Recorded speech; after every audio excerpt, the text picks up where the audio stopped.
You are now listening to Vibe Selection with Kyra, where you can get the real on today's hot topics. Well, hey, everybody. And I wanted to start off this week's show with discussing some prominent figures of Black History Month. Yes, it is February and it is Black History Month. And I wanted to talk about some important figures who are responsible for our Black history. Now, I wanted to start off by talking about one of the important figures and why we talk about Black history and why we celebrate it.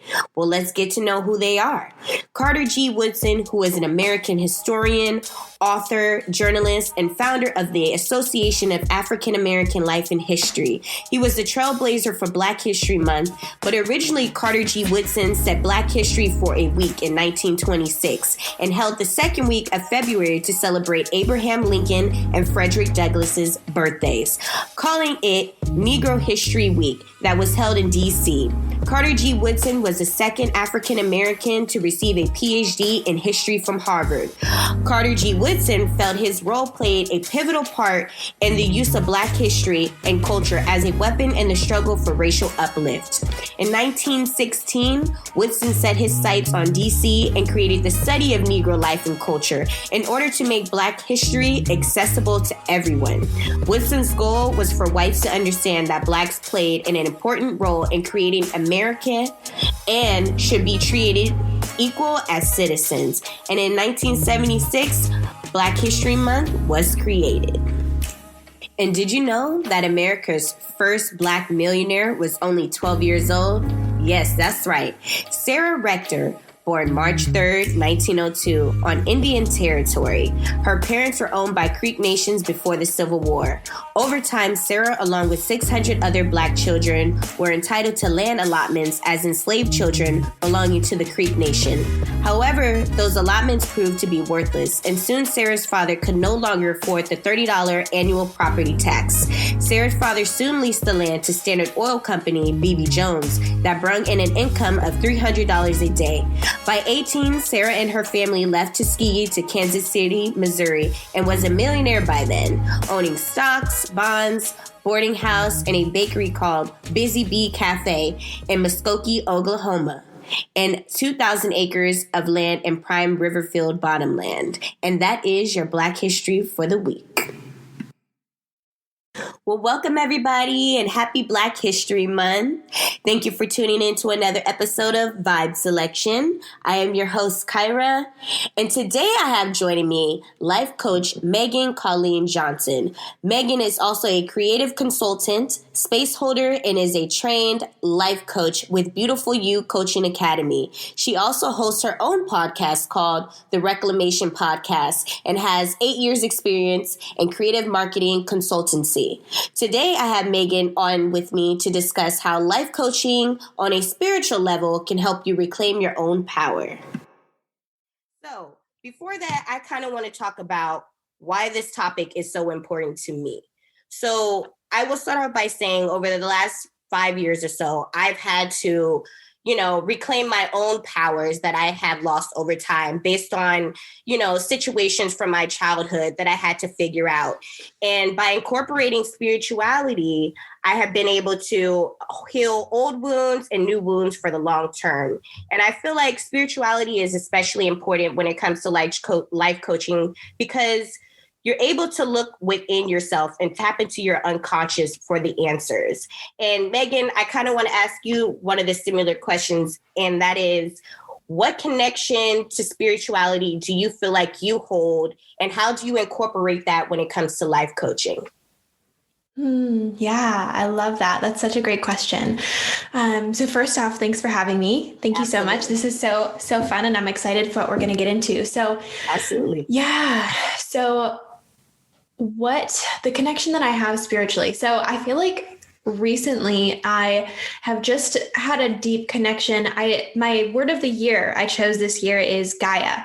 So that's the word of the year I chose because I feel like much of my growing up years, I was connected in the Christian sphere of things, and I knew God as a father in a masculine figure, right? And I've done a lot of reclaiming of my own spiritual journey and realized and really just felt like I needed to also connect with the more feminine and the motherly aspects of God. And so I've chosen Gaia as my word of the year. And the practices that I've been having is just kind of writing letters to Gaia in the same way that people just journal kind of throughout their day. I've always loved to just journaling through to the universe, to God, to whatever kind of spiritual being you connect with.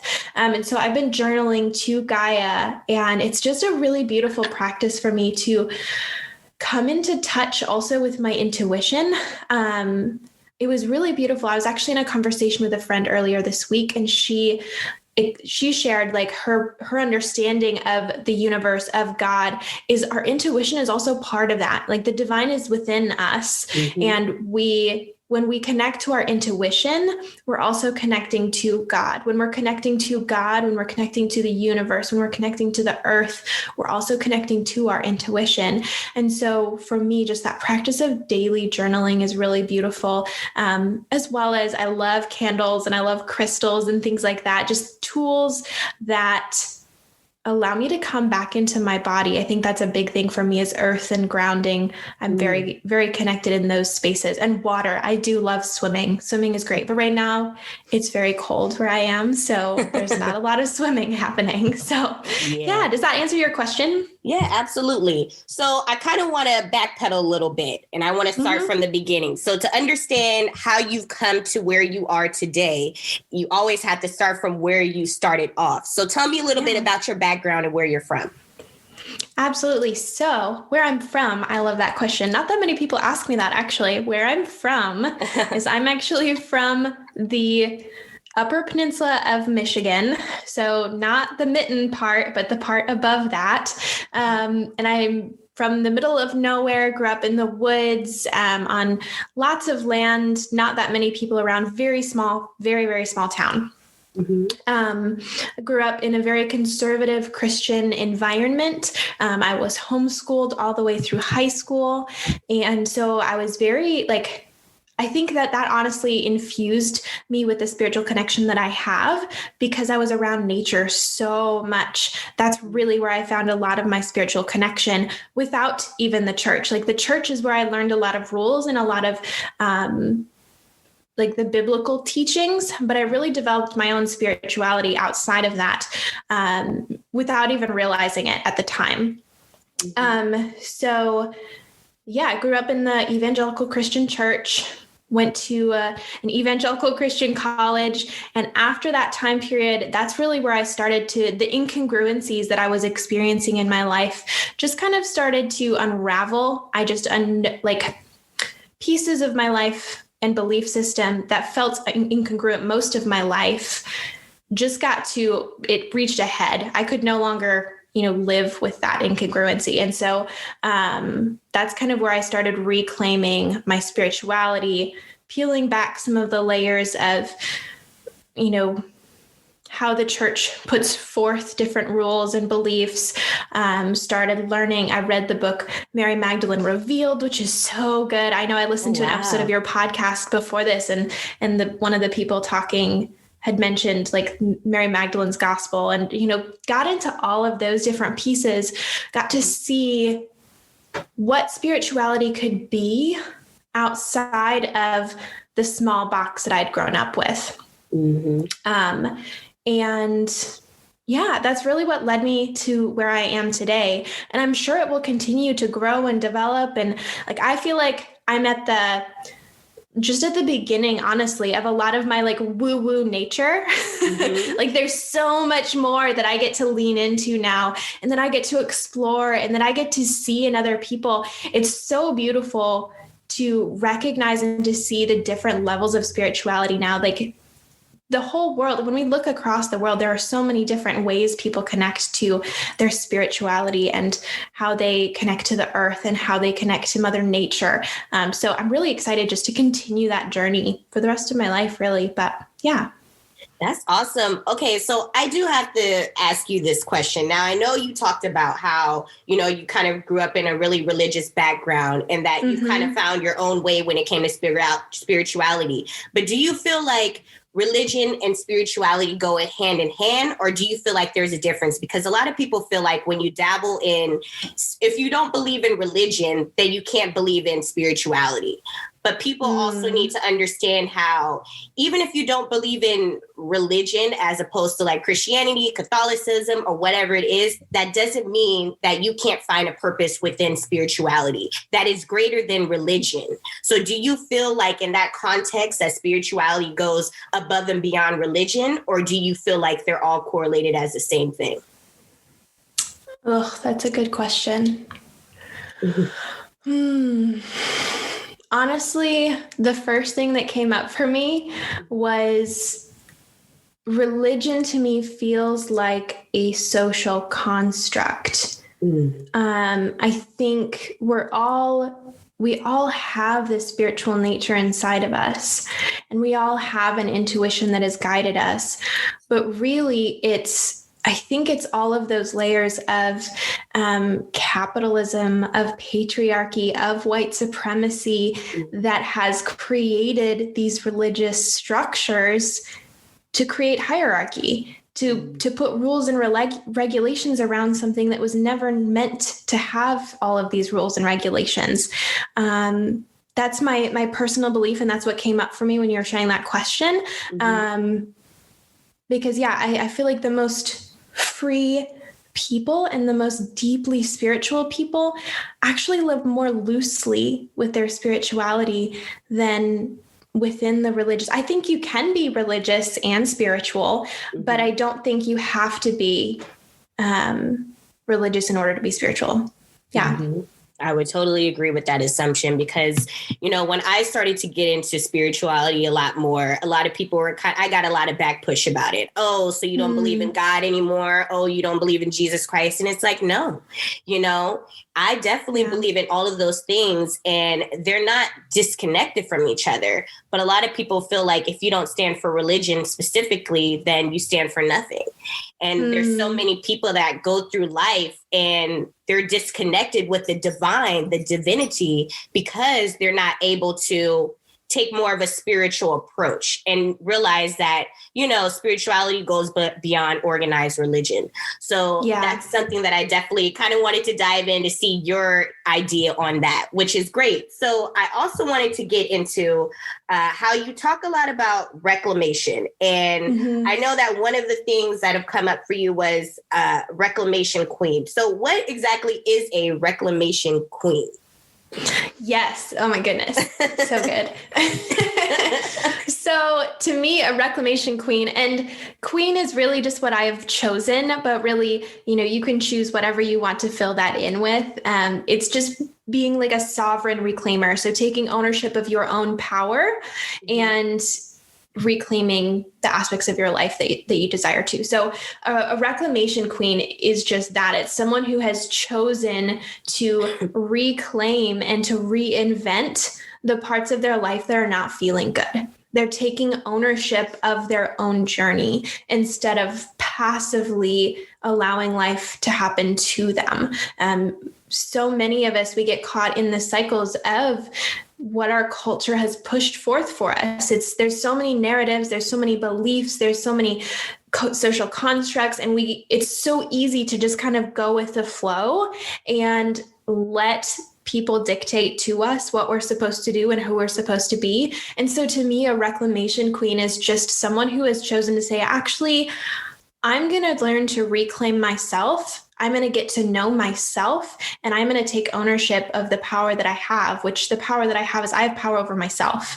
I can't control a lot of things outside of me. And that's where I think so much of the work that I do is really just teaching people to co-create their life instead of, that passive sitting back and letting life happen to you.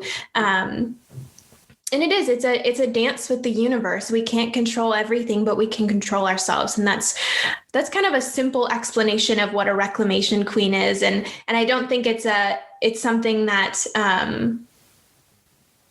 ever really stops. it's a journey. Like we get to continually find things that we get to reclaim. There's different words that we may want to reclaim for ourselves. Even the word God. Like there was a season when I did not feel comfortable using the word God because I needed some time to heal from understandings of who God was. But as I reclaimed the word God, as I developed a new relationship with God, I could use the word again. And like right now I am primarily using Gaia as my kind of guide, but I think anyone on their journey, there's so many opportunities to reclaim words that maybe meant something different in the past or that were used against you or, whatever. And we can reclaim that. We can take our power back and write a new story for ourselves. And that's really what it's all about. Absolutely. And that brings me on to my next theme here, which is balance. And by reclaiming yourself, you're able to put balance back within your life, the balance that you've ultimately lost for yourself. And we oftentimes don't realize how other people can get us off of balance, whether it's a toxic relationship, whether it's a toxic friendship, whether it's dealing with energetic vampires, as I like to call them, because I've definitely had my fair share of energetic vampires. Totally. But it's learning how to create boundaries for yourself and energetic boundaries for yourself and for others. So that way you can create balance for yourself and not get, distracted by whatever else is going on with that other person and taking on whatever issues that they face within yourself, So for me, I wanted to ask you, have you ever experienced dealing with energetic vampires in your life and having issues with creating boundaries, and have some of the people that you've worked with had those same issues, and how could they kind of get back on track and create that balance in their life? Yeah, absolutely. So really what got me into life coaching was an experience with what I would call an energy vampire. She didn't begin that way, but it ultimately kind of became that type of relationship. And energetic vampires, gosh, they are a handful. Oh, yes, honey, tell me about it. Yeah. So for me, my journey with that was really, first of all, being able to name it was so huge for me. Just being able to say, for me, it was a situation as well where there was some gaslighting involved. And so I had to be able to say, this is what's happening to me. I'm not crazy for feeling this way. And it's okay for me to say no. Mm-hmm. It's okay for me to, if something is pushed on me as like, oh, you're behaving this way and it's making everyone uncomfortable.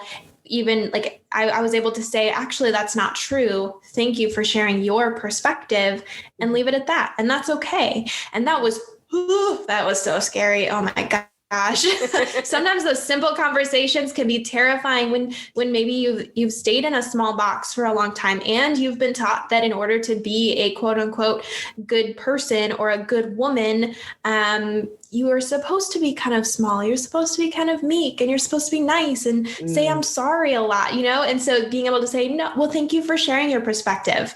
Mm-hmm. That's it. Thank you for sharing your perspective. Mm-hmm. Cut and dry. It's huge. Yeah, exactly. So yeah, my experience with energy vampires has just really, like you had mentioned, a lot of boundary setting, a lot of learning where it may be appropriate to set walls even, and then be able to step into boundaries and being able to have kind of flexible boundaries and understanding, okay, this is my bubble. And when you engage with my bubble, this is what I ask of you. And, different things like that. It's just a lot of learning daily consent and what I feel good with and what I don't feel good with. And that's a lot of what I do work with my clients on. And one of the big things that I work with my clients on as well is kind of that energetic boundaries piece. A lot of people, there are different places we've learned external boundaries, and there's a lot of resources, I think, on external boundaries, but there's less readily available, in my experience, on energetic boundaries, on unhooking from the perceptions of others. And like so many of my clients, it's a fear of what other people think of you, and unhooking from that, because that's an energetic boundary that's been crossed. And you're letting in the perceptions of others when that's not yours to hold. So yeah, did you want like a practical tip around that or just to kind of speak to that? Yeah, I mean, what you said is perfectly fine, but if you want to dive in a little further, go right ahead. But what you said was great. Yeah, I mean, I can definitely share. For me, one of the biggest tips with that is kind of this unhooking practice that I learned from my coach, Madison Morgan, where she just really taught me, like, you can sit by yourself and unhook. In other places, it's called decording or cord cutting. And I personally found it the most helpful to sit and envision all of these fish hooks into my torso. And that was all of the perceptions of others. Those were all of the stories that I would heard about myself. Those were all of the names I was calling myself, even just being my own energy vampire for myself. And all of those different things or products, we're also taught from media and from marketers that we're not good enough because of this and because of that. And so all of those stories, I just envisioned them as fish hooks, and I would sit in silence and I would unhook each one and just hand it back. Say, this is not serving me anymore. I give it back. And that was huge for me, especially in the beginning. I still do it because we all have those things that come up on a regular basis, but having those simple tools can be so beneficial to come back home to your own energy. When I'm on calls like this and when I'm on client calls, I also love to have just a specific crystal or a stone that I often hold in my hands. Today, I have my black tourmaline little rock, and I've got it in my hands here. And that, to me, it's just kind of that protection, just like holding me in my energy and allowing other people to be in theirs. And it really just gives me a space for presence. So that's a little bit about that. That's awesome. So it's great that you brought up the topic of cord cutting, because I've had to do my own share of cord cutting too. But the biggest thing that I do want people and all the listeners to realize is that even though you can do cord cutting, you have to make a conscious decision. You have to consciously make an effort to not allow the cord to grow back. So if you're trying to cut yourself off for someone who is toxic or is no good for, you energetically, then you have to do things for your own self and use the tools that you kind of brought up to allow yourself to keep the cord away, like to keep the cord cut. So I think that is definitely something that is very powerful and very useful for people to, dive into that. So that's awesome. And it's that balance of you can do the internal energetic boundary setting and it's a both and. You have to hold both. You do the energetic piece and then you also do the external boundary setting because they can't live really without one another. It's a dual relationship just with your boundaries. Absolutely.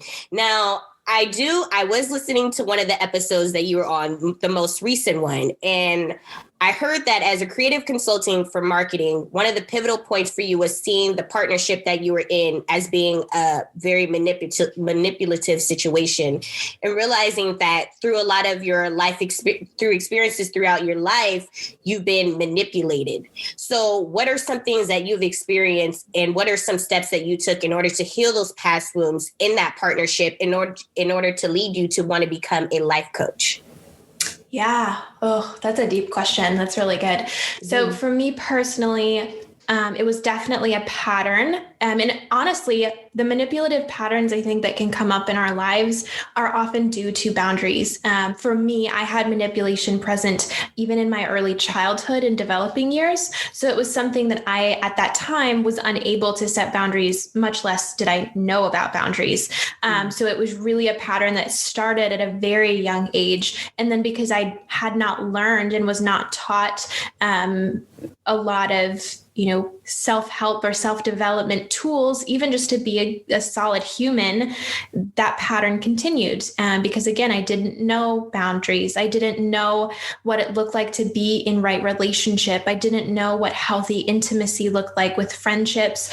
I'm extremely, extremely lucky to have found a wonderful partner. And that was just a complete manifestation, because I can't believe that, considering the other patterns I've had, I have a wonderful partner, life partner. But yeah, so in that business partnership, one of the biggest things really was just that learning that boundary setting and learning that no matter what was said about me or what was insinuated about me, I was okay. And having to come back to that, especially because at that time period, I was also kind of deconstructing my faith and recognizing that different faith communities I'd been part of were not really safe for me. And so there was a lot of me just really trying to find safety in myself because I didn't know who to trust outside of me. I still, like, I had my life partner with me and I had my life coach, but outside of that, it was really confusing to understand who was for me and who was against me. And that's definitely I think it's a symptom of manipulation and of gaslighting. There's just a lot of not really knowing a lot of things and not hearing your own voice and feeling kind of lost and overwhelmed. And that's really where I was at. But just those small practices of unhooking, of recognizing, you know what, it's okay if I don't communicate to these people because they don't feel safe for me. They can think whatever they want, and that's okay. And I am safe with myself. I am good with myself. And slowly building that self-trust muscle very slowly. And that's where you had mentioned kind of that healing process. And for me, it was just allowing myself permission to heal, giving myself as much space as I needed, really trusting the two people in my life at that point that I could trust. And I was really blessed as well. I had an old best friend who was also really helpful because sometimes you just need to like rant a little bit. And those people are really good to have too, again, where you can kind of call out what has happened to you as you're healing. And trying to think of like other things, because you had asked like, what did I do to heal during those times? And so much of it was time. It was developing self-trust, setting boundaries, like those practical things that can sometimes get so ripped apart when you're in a situation that's unhealthy, when you're in any type of toxic space. You forget who you are. You forget that you can trust yourself and your intuition. So much of the 2 years after that experience, it was just developing self-trust. And as I did that, that's kind of also what led me to life coaching. Was I realized one of my favorite parts of running my own business, of doing design, of when I was doing marketing, that the through line for me was really helping people shine, helping people do what they were good at. And that led me to life coaching because it was great. And my life coach was a miracle worker. Just the support. I think sometimes we just need that little bit of support, that person that's there for us and that can listen to all of our messy thought processes and who can mirror back our goodness and say, you are still worthy. You are good enough. Absolutely. So and we just need that so much. So that's that. Absolutely. I totally agree with that. And you know what? I feel like there also are a lot of stigmas when it comes to life coaches, because so many people that are self-proclaimed life coach gurus and so on and so forth. But there's not a lot of people that are able to really help people to grow, to look internally within themselves in order to do the work, to find balance and growth within their lives, to figure out the past traumas that they may have had that are stifling them in their adult life, that may have had translated from childhood. So the greatest thing about life coaches, though, and people in general, is that we're all going through life. And that's something that I really want to make a point in. You're a life coach, not because you've gone through life, because you're still here, you're still in human form, and you're still kicking and breathing, right? But it's because you're going through life and you're experiencing things on a personal level, but you're also able to experience things from the outward side, meaning that you're able to take from people that you may know, maybe friends, family members, whoever it might be, in their situations that may have been stifling them throughout the life, and internalize that to be able to apply it when dealing with other people and their experiences. So in what ways do you take your own experiences and experiences from other people that you deal with or you have seen in your life to apply it to life coaching? That's a good question.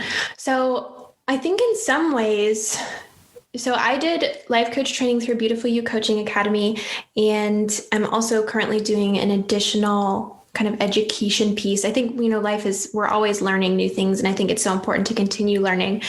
But I guess what comes to mind for me with this is the first thing I want to say is I think to be a life coach, you don't have to have a lot of experiences, actually. It's mostly learning how to listen really well and how to ask really good questions and to build out that toolkit. So you don't have to have all of the experiences. The main thing is, can you listen to someone with complete presence and be able to hear the things underneath that and be able to ask questions to help them come up with their own answers? So with that in mind, I definitely utilize my experience to empathize with people deeply, to my education for my own healing process. I've had to learn so many things about boundaries, about right relationship, about those are just the two that are coming to mind, about congruence and integrity and values and all of those pieces, my emotions and how emotions play a part in our human experience and the importance of naming them. And so those things definitely play a part when I'm able to have tools to support my clients. And then also the more clients that I have and the more experiences that I listen to, the more I'm able to recognize patterns in people's experience and be able to support new people that I notice with similar things with tools that have helped other people.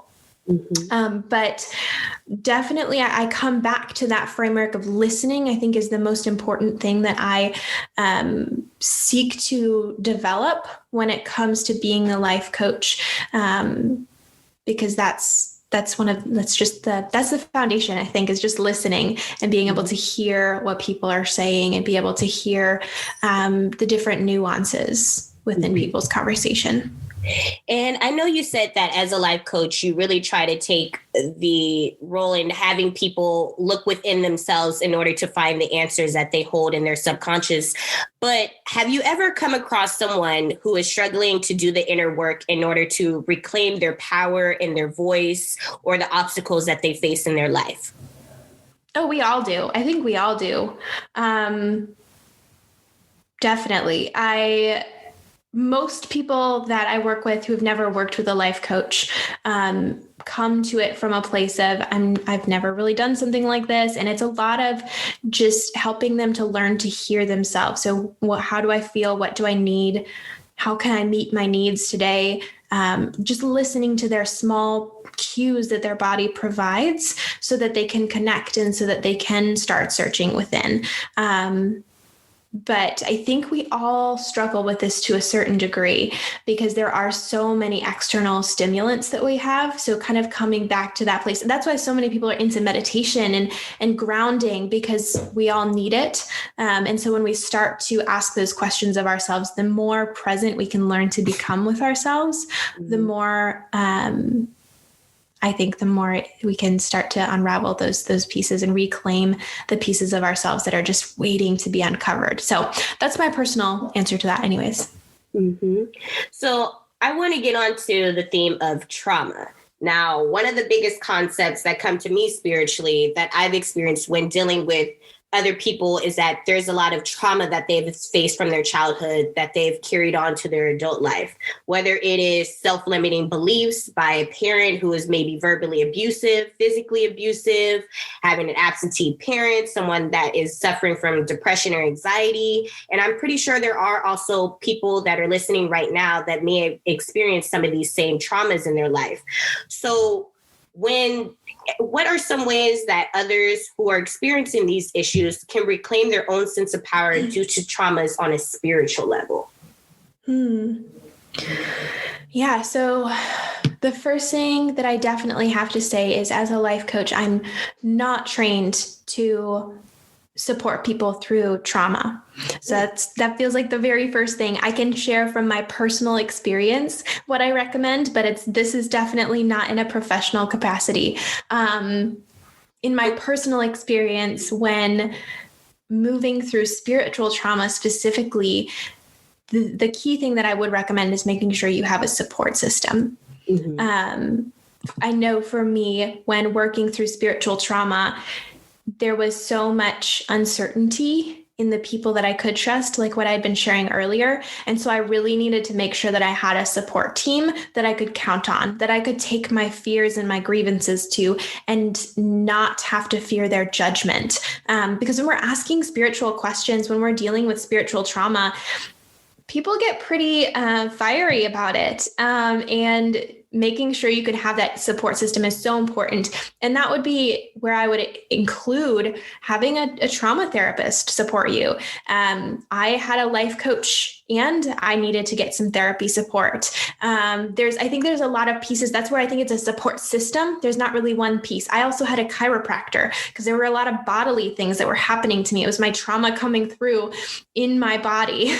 So I think my recommendation there is just notice what your unique support system needs to be. Do a little bit of research on the people in your area that could support you. Right now, almost everything you can do online as well. So find the people that you want. Sometimes, especially on the spiritual realm, maybe like a Reiki practitioner would be supportive for you. Finding, an acupuncturist as well. Like there are so many people, but I would just say, find the support system that you need. That would be my response to that. Now, I brought up trauma because a lot of people, think that being a life coach, that since you're doing the inner workings, a lot of these issues come up. Trauma, mental health, a lot of different things start to come up. So That's interesting that you said those are other options and other tools in order for people to work through those issues. But I'm sure that there are still people that come to you with, those experiences. So totally. This leads me to, talking about us being in the pandemic right now. You have so many people, you have everybody that's dealing with this pandemic. It doesn't seem like things are really getting better. And there's a lot of mental health issues that are starting to come up from it, whether it's depression, whether it's people having mental breakdowns, because there's a lot of people that aren't able to go within the outside and talk to other people. All you have really is yourself in these moments. And I will say that, according to the Mental Health of America, it's saying that over 178,000 people have reported frequent suicidal ideations, and 37% people reported suicidal thoughts since COVID started, which is very alarming. But it also makes people figure out, okay, with dealing with all of this that's going on right now, it helps them to be able to try to look within themselves and assess what's going on in their inner workings. So I bring that back to life coaching. And what you do is because you take the spiritual approach and you have people to be able to look within themselves to deal with that. So what are some things that you would recommend to someone who may be in a situation where they have no one to talk to? They may be a little reluctant to go to a life coach. What are some things that you would do to assess the situation where someone's dealing with a mental breakdown, and what are the spiritual tools that you feel like can help them? Because I believe that they're experiencing a breakdown, especially in these situations. But what do you recommend? Yeah. So I definitely, when you use the term breakdown, I feel like that is definitely a symptom of really needing to reach out for some support. And that's definitely, if you're experiencing something that is as intense as a breakdown, I would recommend seeking some therapy. And I say that in like the most loving and the most compassionate and like the I'm here with you type of way, because I think therapy is just one of the most beneficial things that we can do for ourselves. Giving ourselves permission to ask for help is one of the best things we can do. And if you're feeling down, if you're feeling like right now, I'm in an area that's covered in snow, so I'm not able to go outside and get a lot of the fresh air that I want. And I feel that seasonal depression. It's real. And so in those moments when you're feeling down, I do again, I recommend if you're feeling like really down, reach out for help from a therapist. Reach out. You can feel free to message me and I can send people your way that might be able to help you.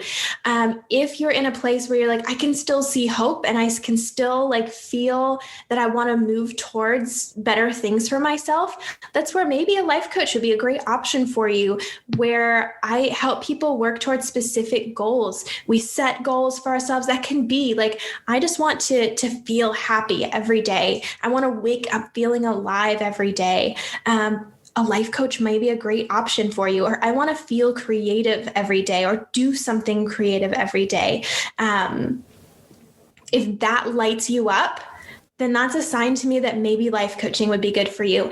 If it's hard to sense hope, I'd say therapy would definitely be a great option. And I want to emphasize that because, again, I think especially when you mention those statistics, it's so important to get the right support system around you so that you can thrive, because your magic is so important in the world. Your message is so important in the world. And even if you can't see it right now, you have so much to offer. And so notice if there's a spark of hope, there are also a lot of resources out there, like I have a free journal guide and a meditation on my website. And nowadays, there are so many free things that you can access. So if you don't feel comfortable talking to someone just yet, go and see what free things you can find. There's a lot. There are so many yoga things on YouTube. There's meditations. One of my favorite meditation apps is One Giant Mind. And that's like a Vedic meditation. It just really calms me down. And I love that. But yeah, keep asking yourself, like, what do I need today? And see what comes up. Mm-hmm. See if you're like, I need community today. Okay. How can you find community today? Who's one person that you can reach out to help fill that need? I actually just need a glass of water right now. Go get yourself a glass of water. Just those simple things. How does that land with you? That's great. So I want to go back to a little bit earlier when we were speaking and discussing about how, you felt manipulated in your partnership and how it was things, brought up in your childhood where you were manipulated that kind of translated into the workplace that you were working in at the time. But one of the themes that I kind of want to go into is fear. Now, there's a lot of people that have experienced fear. I know I've experienced fear. I know that it's something that is within the human psyche that is literally ingrained in there, where we all have those moments of fear. Fear of rejection, fear of, getting into a new career path. And with COVID, there's so many people who are displaced when it comes to the workplace and had to find other career opportunities in order to make money.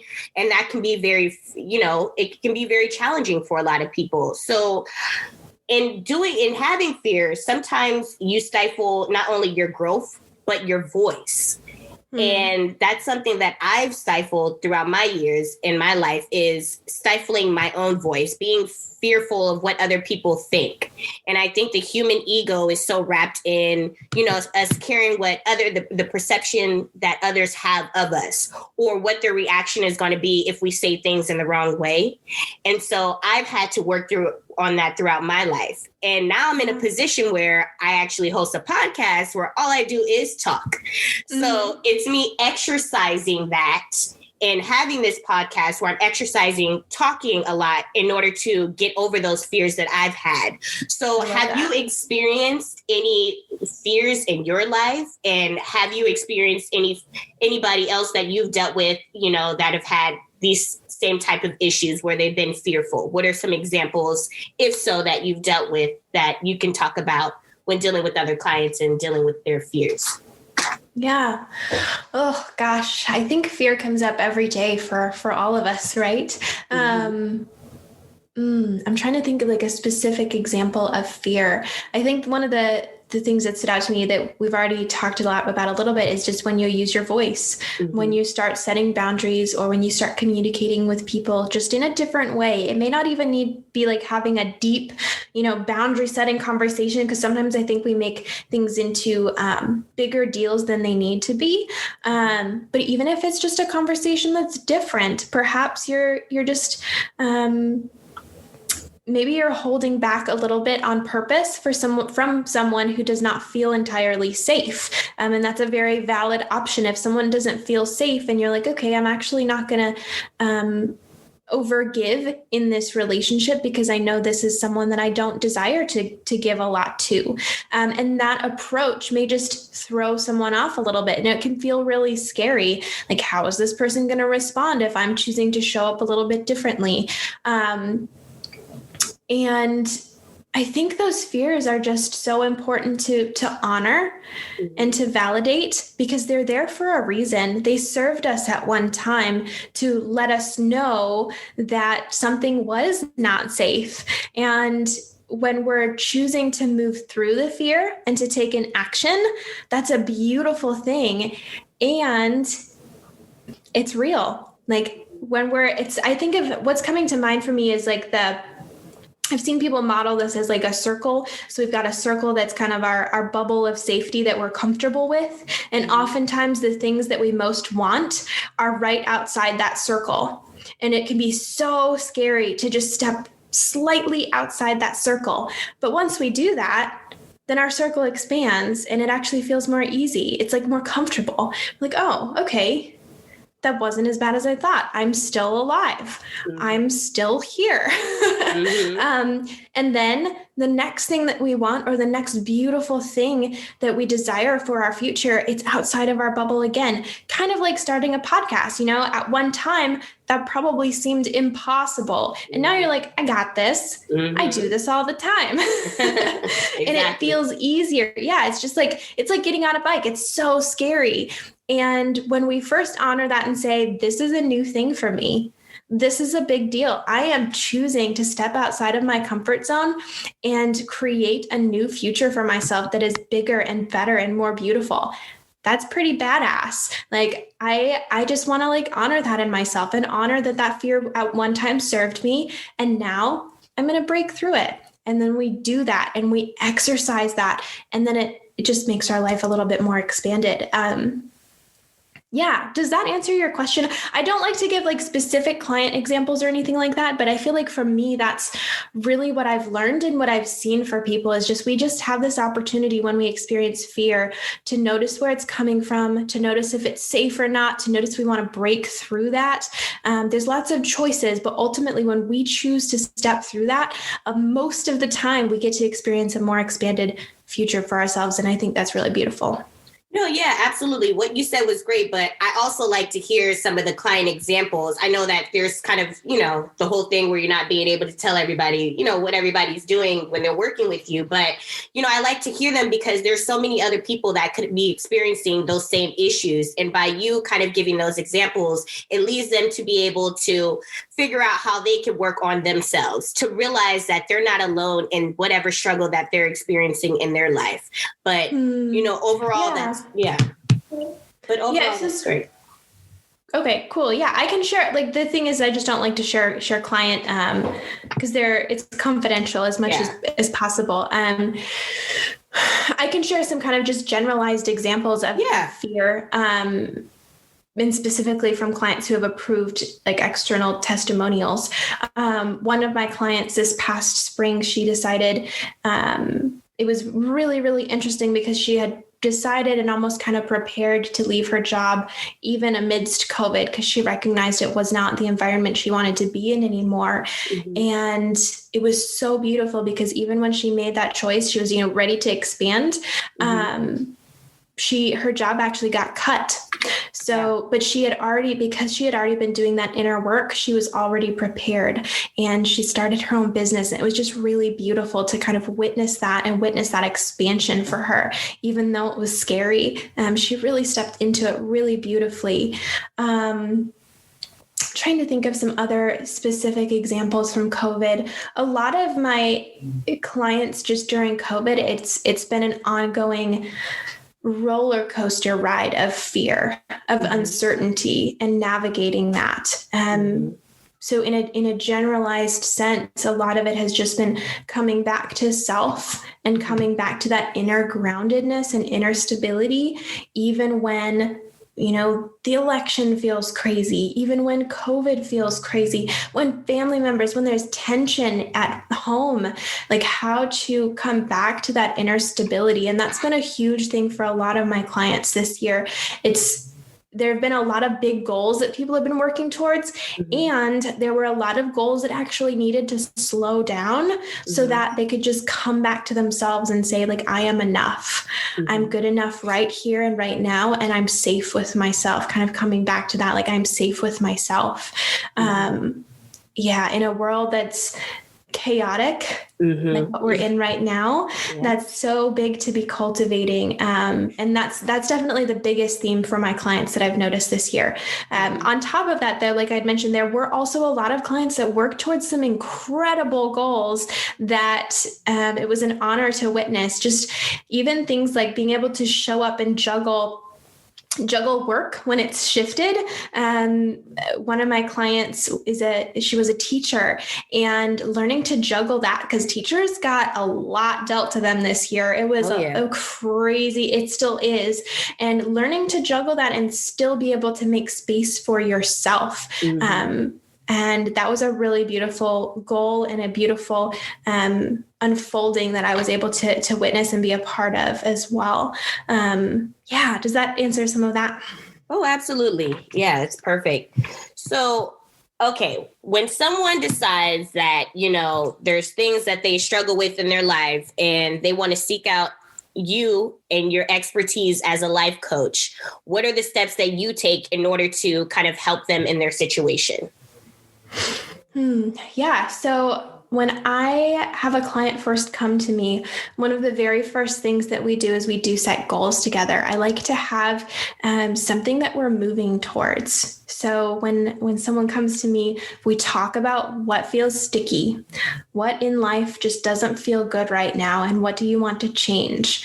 If in 6 months to a year, if you were in just a different place in 6 months to a year, what would that be? Where do you want to be in 6 months to a year? And then we set goals to help you get there. And then really our time together is just coming back to those goals and noticing this feels sticky right now as I'm trying to move towards this goal. This is an action step that I need to take. There's a block here, like a mindset block. Okay, let's work through that. And that's where those powerful questions and the other tools and worksheets and all of those good things that I've learned as a coach come into play. So that way we can move through those mindset blocks. We can move through those fears. We can move through just the sticky things that life can throw at us when we're working towards our goals. And we can move through that together instead of having to do that alone. So that's really just kind of a simple overview of a process with coaching is setting goals, setting intentions for our time together, and working towards those and whatever comes up along the way together. Yeah, that's definitely very true. So you also host your own podcast called the Reclamation Podcast. So tell me a little bit about the show and when people can tune in to listen. Yeah, definitely. So the Reclamation Podcast is really just a space to hear other reclamation stories, to hear from other people that are on their reclamation journey. I try to provide every guest also provides just kind of some tips to help move forward on your own journey. So that's also just a really great place to start if you're thinking about your own spaces in your life that you want to reclaim. And we just discuss, how can we take back our power? How can we stop letting life just happen to us and actually have a participatory part in this wild journey that we're on? Yeah, that's a little bit about the podcast, and I release one every month. In the coming months, I'm hoping to have a couple of bonus episodes. I've had a number of beautiful people reach out to be on the podcast, and so I'm hoping to release some bonus episodes as well. But I primarily release them on the first of the month, and you can find it at thereclamationpodcast.com. So do you also host any seminars? I know COVID and everything is going on, but before that, were you hosting any seminars or do you have any classes that you do? Yes, currently I have How to Reclaim Your Confidence. I'm going to be teaching that later on this month. And then I will be releasing, I'm working on a few with some external places. They're all virtual, but I'll be releasing more information on that I'm choosing dates and all of that good stuff. But you can always find those updated things on my website as well. So. All right. And what's the website where everybody can visit?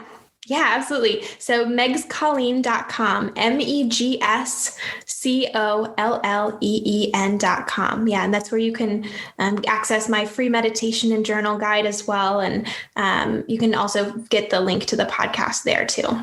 Perfect. And can they follow you on any social media sites? You're on Instagram, Facebook. Where can the guests go ahead and follow you?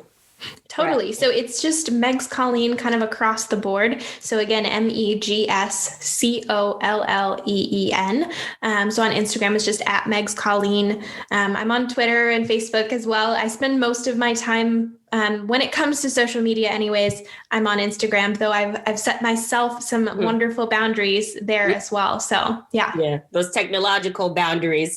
Exactly. Yes, totally. Got to maintain that inner peace. Absolutely. Well, I want to thank you so much, Megan, for joining me on this week's episode. It has been a pleasure, and I enjoy all the insight that you have given me this time. Yeah, thank you so much for having me. It truly has been beautiful. And you asked such great questions. I loved it. So thank you for having me. And thank you everyone for listening. Absolutely. And remember, everybody, the answers lie within you. They are stored within your subconscious, and it is for you to ultimately do the work to be able to heal whatever it is that you may be experiencing. Like I said, whether it's a traumatic situation, whether it's a toxic friendship, relationship, whatever those issues may be, seek out guidance where you can, but also try to do the inner work for yourselves. And make sure you also take into account, do not love things that do not love you back. So with that said, everybody, if you like to follow me on IG as well, you can do so at I am Kyra Mahoney. You can like and subscribe to my YouTube channel, or if you like any Vibe Selection merchandise, you can grab that at www.teespring.com/vibeselection, or for any bonus or exclusive content, you can get that at www.patreon.com/vibeselection. Once again, I'm your host, Kyra, and thank you all so much for tuning into this week's episode. See you guys next week. Bye. Thank you for joining Vibe Selection with Kyra.